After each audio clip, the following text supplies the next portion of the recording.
네, 다음으로 찾아갈 곳은 청와대가 있는 3호선 경복궁역이었습니다. 이 문재인 대통령의 발걸음이 빨라지고 있습니다. 오늘 새벽 1시에 조금 전에 저희가 말씀드린 대로 긴급 국가안전보장회의를 열고 사드 배치를 전격 지시했습니다. 네, 그동안 대북 포용 정책을 꾸준히 추진해온 문재인 정부의 기조가 바뀌는 걸까요? 소종섭 전 시사저널 편집국장, 김성환 시사평론가 새로 모시고 이야기 나눕니다. 어서 오세요. 어서 오세요. 예. 먼저 오늘 그 문재인 대통령이 국가안전보장회의에서 이런 말을 했는데 한번 들어보시고 이야기를 나눠보겠습니다. 미사일 도발을 지속할수록 우리도 이에 단호히 맞서 다양한 핵심 전력을 국군이 갖춰 나갈 것임을 엄중 경고합니다. 북한은 우리의 의지를 오판하고 시험하지 말기 바랍니다. 그 문재인 대통령이 오늘 저 회의를 주재하고 나오면서 이런 얘기를 했는데 독자적인 대북 제재안을 준비하라라는 말을 했는데 도대체 독자적인 대북 제재를 뭘로 해석을 해야 되는 겁니까? 일단 그동안에 우리 정부가 대북 제재안을 딱히 만들어 놓은 것들이 별로 없었지 않습니까? 네. 결국은 유엔 차원의 다자외교 차원에서의 어떤 대북 제재안을 얘기를 했었는데 네. 우리 정부가 독자 제재를 할 수 있는 방안들이 아마 거의 처음 요즘에 이제 언급이 된 것 같습니다. 네. 근데 문제는 이제 우리가 준비할 수 있는 독자 제재안이 뭐가 있을 것이냐 이제 이게 문제가 될 것 같은데요. 결국 우리가 독자 제재한다 하더라도 미국과 같이 한꺼번에 같이 하는 제재안 외에는 딱히 마땅히 할 것이 없다. 네. 예를 들면 이제 박근혜 정부 시절에 개성공단 폐쇄라든가 이런 식의 어떤 제재 문제가 거론될 수는 있겠지만 우리가 직접 해상에서 북한을 직접 제재할 수 있는 방법도 없고 네. 우리가 실제로 실천에 옮길 수 있는 제재안이 마땅하게 없다고 하는 점이 우리에 있어서 가장 큰 고민이 아닐까 싶습니다. 네. 어찌됐든 기존에는 그 유엔 차원의 어떤 제재 방안이라든가 또 미국과 일본이 주도하는 어떤 제재 형태였다고 하면은 앞으로는 우리도 거기에 적극적으로 참여해서 우리도 함께 주도하는 제재안을 만들어 나가겠다고 하는 의지의 표명 정도로 이해하면 되지 않을까 싶습니다. 네. 조금 설명을 보태면요. 네. 사실 우리가 기존에는 5.24 조치라고 해서 네. 이제 북한이 이제 이명박 정권 시절에 이제 북한은 천안함 사태 이후에 사실 5.24 조치를 취해서 그러니까 북한에서 상선이었던 그 제주도 항로 통과라든지 등등 이런 것들에 대한 전반적인 좀 차단을 해왔거든요. 네. 근데 아까도 김성환 평론가가 이야기했지만 사실 우리가 독자적으로 뭔가 할 수 있는 방안은 사실 예전에 뭐 개성공단 철수라든지 이런 거 이외에는 크게 없습니다. 이제 그렇게 볼 때는 앞으로 아마 이런 어떤 조치도 5.24 조치를 사실 그동안 해제해야 된다라는 이야기들이 꽤 많았지 않습니까? 네. 또 그걸 전제 조건으로 해서 북한과 대화를 하는 데가 많았는데 사실 그런 것 자체를 이제는 더 이상 하지 않겠다는 쪽으로 일단 5.24 조치 유지 쪽으로 간다고 보여지고 지금 일단 북한과의 군사회담을 통해서 북한에 있는 대북 방송 이걸 사실 우리가 7월 27일 날 군사회담 때 만약에 북한 측이 올 경우 우리가 이걸 이제 조치를 대북 군사 방송을 이제 하지 않는 쪽으로 이제 검토를 했었는데 일단 지금 문재인 대통령이 이제 조치를 이야기함으로써 사실 대북의 비대칭 전력에 대한 이제 강화 네. 이런 것들이 사실은 제가 볼 때 현실적으로 할 수 있는 방법이 아닌가 싶습니다. 네. 자, 북한이 미사일 도발을 감행한 게 밤 11시 40분쯤이었고 새벽 1시에 문재인 대통령이 NSC를 긴급 주재를 했거든요. 굉장히 발빠르게 움직였는데 국방부도 곧바로 후속 조치에 나섰습니다. 오늘 오전에 국방부 장관이 이런 발표를 했습니다. 한미 정부는 북한의 미사일 도발에 대해 단호히 응징하고 대응하기 위해 한미 연합으로 지대지 미사일을 발사하였으며 전략 자산을 전개할 것이다.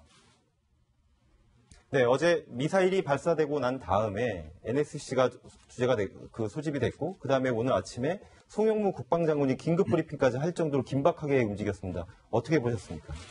이번 대응은 이제 굉장히 빠르게 어쨌든 조치가 취해졌죠. 네. 한밤중임에도. 그만큼 이제 그 어떤 전략적인 면에서의 중요성을 인식했다라고 보여지고요. 문 대통령도 이야기했다시피 이것은 과거와는 또 다른 측면이다. 거의 이제 북한에서의 ICBM급 미사일 발사, 미사일 개발, 완료 단계로 거의 지금 가고 있다. 지금 미국에서 나온 얘기가 올해 안에 ICBM 자체를 북한이 개발할 것으로 본다라는 미국의 전문가들 얘기가 계속 보도가 되고 있거든요. 네. 이러한 상황에서 위급성을 봤기 때문에 아마 빠르게 여러 가지 조치를 한 것으로 보이고 이번에 특히 그 자강도 모평리에서 발사를 했지 않습니까? 네.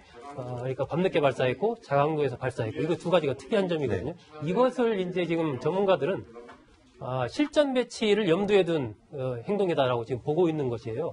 그러니까 그것은 자강도라는 그 지역적인 위치가 중국과 한 30km 정도 굉장히 가깝습니다. 중국 국경과. 그리고 이 산악 지형에 여기가 이제 군수공장 이런 게 많은 곳이기 때문에 실전 배치를 거기다가 미사일을 하게 되면 예를 들어 우리가 지금 뭐 500km에서 1톤으로 늘린다, 800km의 사거리 달하는 미사일 이 얘기를 한다고 하는데 그런 거를 통해서 아니면 미국의 어떤 미사일을 통해서 이른바 벙커버스터를 투하를 한다고 해도 이 자강도 같은 경우는 그 지역적으로 중국의 국경을 통과해서 쏴야 되는 그러한 위치에 있기 때문에 굉장히 실질적으로 타격을 하기 어려운 지역이다라고 이제 전문가들은 보고 있기 때문에 거기서 실험을 했다는 것은 실제로 개발을 했을 때 그쪽에다가 ICBM을 배치할 것으로 지금 예상을 하고 북한에서 시험한 것이다. 이렇게 보고 있는 것이거든요. 그래서 굉장히 어떤 그런 위급성들이 오늘 한미 당국에서 바로 나타난 것으로 보입니다. 네. 어제 미사일이 발사되고 난 다음에 시간대별로 저희가 한번 생각을 해보면 국가안전보장회의가 소집이 됐고요. 그 다음에 한미 무력 시위가 있었습니다. 그리고 신형 탄도미사일이 영상이 공개가 됐고, 그 다음에 국방부 장관이 긴급하게 기자회견까지 하는 모습인데 저게 어떻게 보면 문재인 대통령의 지시에 따라서 일사천리로 지금 진행이 된 건데 사실은 얼마 전까지만 해도 보면 문재인 대통령이 북한을 바라보는 시각이 이렇게까지 바뀌리라고는 상상을 못했는데 그 당시의 인터뷰를 한번 보시겠습니다. So there is a possibility that Kim Jong-un continues to make the bluff with his nuclear weapons programs, but deep inside he is actually yearning or wanting dialogue. But in the end, the only way to find out is to have a dialogue with North Korea. 네, 저때 CBS하고 인터뷰를 했을 때 보면요. 여전히 대화의 방점이 좀 찍혀 있었거든요. 네. 그렇죠. 사실 이제 문재인 대통령이 친베를린 선언을 통해서 북한과의 이제 대화의 물꼬를 트겠다. 사실 미국 쪽에 좀 시큰둥했습니다만 우리가 여러 가지 회담을 제안했지 않습니까? 적십자 회담, 군사 회담 제안을 했지만 북한은 전혀 반응을 보이지 않았어요. 그러니까 그런 상황에서 실제로 우리 쪽에서도 보면 뭔가 대화에 좀 물건을 터야 된다. 이쪽으로 많이 하고 했는데 문제는 김정은이 24일 만에 또다시 도발을 한 겁니다. 이 의미는 뭐냐면 아마 지금 정몽원 회장 같은 경우 이제 매년 그래도 정몽원 회장 그 추모제 같은 경우는 방북을 허용했는데 네. 이번에 그까지도 허용을 하지 않았어요. 네. 그러니까 그런 걸로 보면 실제로 북한이 이제 우리와 대화할 생각이 전혀 없다라는 것들을 이제 천명한 것이고 네. 실제로 미국과의 어떤 대화를 하겠다, 미국과 어떤 뭔가 거래를 하겠다 이런 뜻으로 이제 빚어지 않습니까? 이제 그런 것들이 의도가 이제 분명하게 드러난 것이죠. 아마 이제 어제의 그 발사 자체는 아마 문재인 대통령 입장에서 보면 그동안 제안했던 대화 제의에 대한 북한 측의 반응으로 봤을 겁니다. 즉, 우리는 당신과 대화하지 않겠다는 반응으로 봤기 때문에 그거에 대해서 우리 쪽에서도 더 이상 대화의 어떤 얽매이는 이런 모습을 보여주지 않겠다. 즉, 북한의 도발에 대해서는 단호하게 대응을 하겠다라는 그런 의지들을 이제 한번 보여준 것이라고 봅니다. 그렇다고 저는 대화의 어떤 가능성이나 제의 자체가 전혀 없어진다고 생각하지는 않아요. 그러니까 꾸준히 이런 면들은 살려놓되 지금 예를 들어서 대화와 압박의 이 상황을 볼 때는 오히려 압박과 제재 쪽에 좀 무게를 더 두는 이런 형태지만 그렇지만 그런 상황에서도 대화의 어떤 물꼬는 계속 하려는 노력들은 할 것이다. 왜냐하면 사실은 이 문제는 뭔가 계속 압박만 할 경우에 있어서 어떤 가능성, 그거는 사실은 대화의 여러 가지 가능성도 충분히 볼 수 있어야 되거든요. 그런 상황을 볼 때는 일단 아마 문재인 대통령 입장에서는 무게 중심을 좀 더 이제 대화보다는 압박적으로 넘어간 이제 그런 상황으로 이해할 수 있을 것 같습니다. 근데 이제 잠시만요. 문재인 대통령의 오늘 발언을 이제 보면은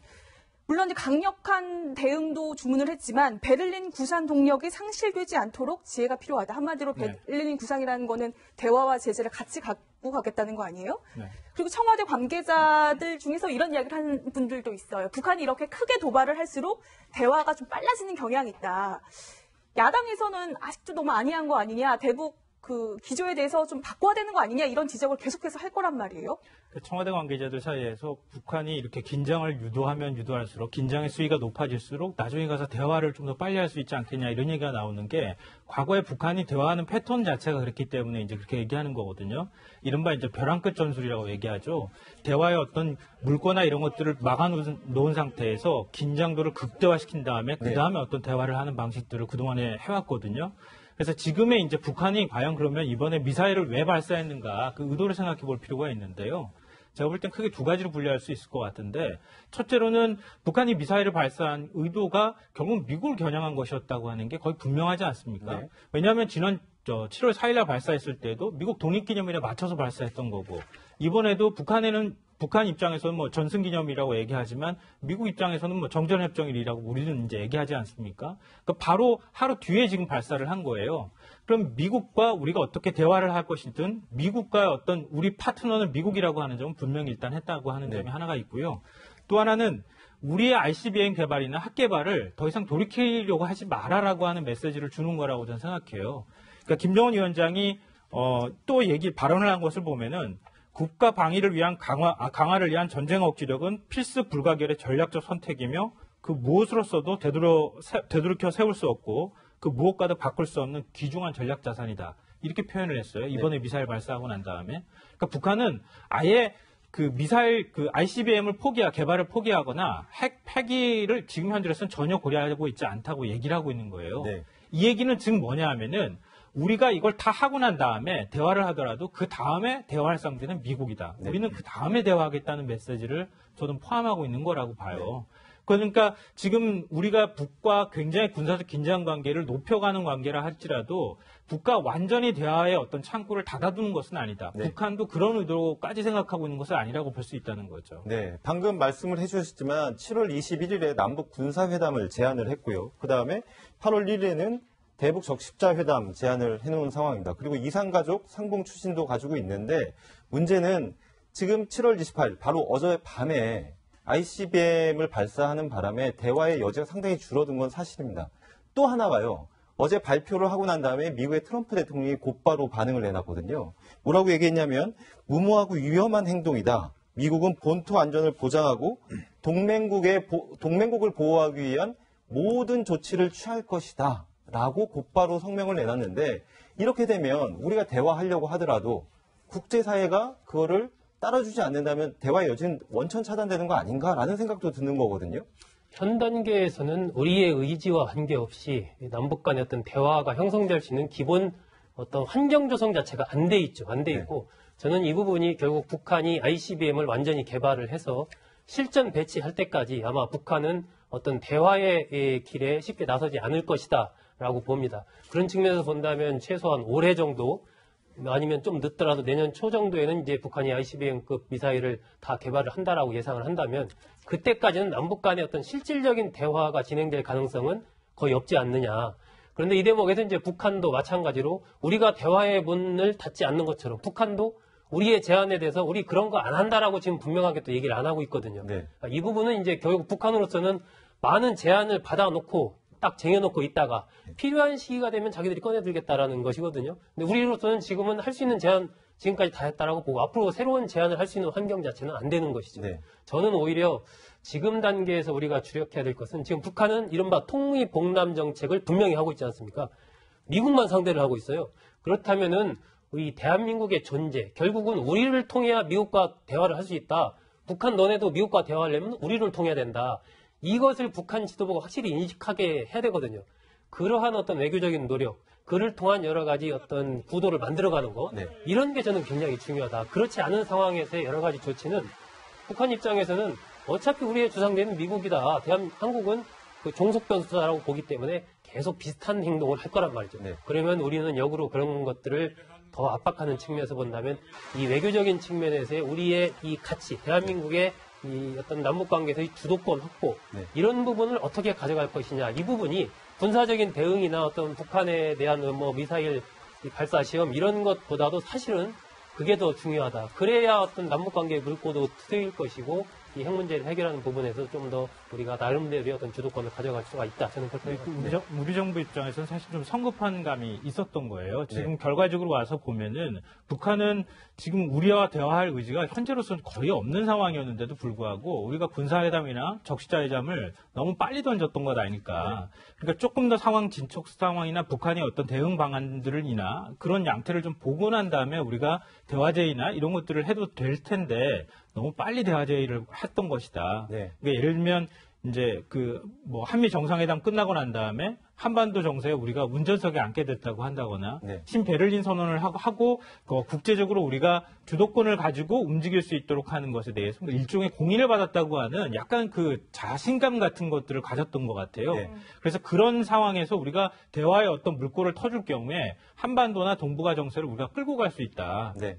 이런 판단을 저는 했었을 거라고 생각이 드는데 결과적으로 봤을 때는 우리가 조금 더 타이밍이 너무 빨랐지 않았을까 이런 비판에서는 좀 자유롭지는 않은 것 같습니다. 제가 어제 김성- 그 예. 사드 있지 않습니까? 네. 사드 그 일반 환경 평가를 한다라고 국방부가 발표한 직후에 북한이 미사일을 쐈단 말이에요. 네. 그리고 나서 문재인 대통령이 사드 4기를 그럼 임시로 배치해라 바로 지시를 했단 말입니다. 불과 이틀 사이에 일어난 일인데 이 뉴스를 보면서 국민들이 많은 생각을 할 걸로 생각해요. 네. 그러니까 조금 더 정부가 특히 대북 관계에 대해서 조금 더 긴 안목에서 정말 신중한 어떤 그 신뢰감을 주는 대응이 있지 않습니까? 하나하나의 대응보다도 그 일관된 대응 네. 이런 것들에 대해서 다시 한번 전체적으로 좀 검토할 필요가 있지 않나 싶습니다. 이 북한 미사일과 관련된 문재인 대통령의 대응과 관련해서 이야기를 나누고 있는데요. 어차피 지금 이 얘기가 나왔기 때문에 한 가지만 더 여쭤보겠습니다. 사드 배치와 관련해서 저희가 좀 전에도 이야기를 나눴었는데 사실은 사드 배치를 둘러싸고 중국의 사실 관계를 굉장히 많이 생각해 왔거든요. 근데 오늘은 조기 배치를 하면서 중국의 이 문제에 대해서 통보했다라고 얘기하고 있습니다. 네. 이거는 어떻게 보고 계십니까? 조금 전에 중국에서 아주 강한 논평이 나왔죠. 네. 이 사드 배치에 대해서 일단 강한 유감을 표시를 하고 중국도 조치를 취하겠다 이런 입장을 발표를 했는데 그만큼 사실은 우리 쪽으로 봐서는 명분이 좀 있는 겁니다. 왜냐하면 사실은 북한이 저렇게 지금 도발하고 있는 상황에서 사드가 물론 바로 어떤 미군 기지라든지 이런 걸 이제 보호하기 위한 거 아니겠습니까? 이제 그런 상황에서 사드 자체를 지금 운영할 수 없다라고 하는 것 자체는 사실 우리의 자위권에 대한 문제이거든요. 어떤 면에서 보면 또 저는 하나의 기회라고 보여집니다. 이런 문제와 관련해서 특히 중국이 어느 정도 역할을 해줘야 되는데 사실 지난번에 1차 발사했을 때 지금 유엔 결의안이 통과가 안 됐잖아요. 그럼 물론 러시아의 지금 목리도 있겠지만 또 중국도 상당히 소극적이었거든요. 네. 그러면서 봤을 때는 이 중국 측의 적극적인 입장들 또 적극적인 역할들